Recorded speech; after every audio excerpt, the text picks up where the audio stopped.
Araw mga ka-runners. So today's vlog. So this is our first run in the month of March.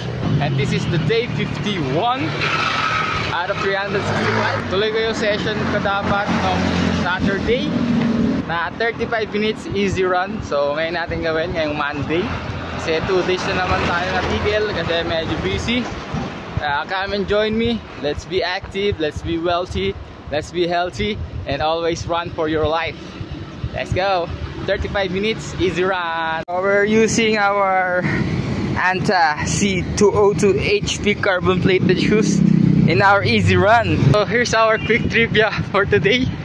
Did you know that easy run is the fundamental in building your endurance in running?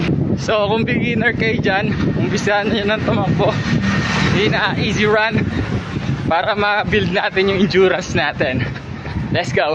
First kilometer 7:21, second kilometer 5:23, third kilometer 6:24, 4K 6:47, 5K 7:01. So I'm done with my 35 minutes easy run. Hope starting the day when you watch this video, you will start your running era. Be healthy, be wealthy, stay active, and always run for your life, for a better living.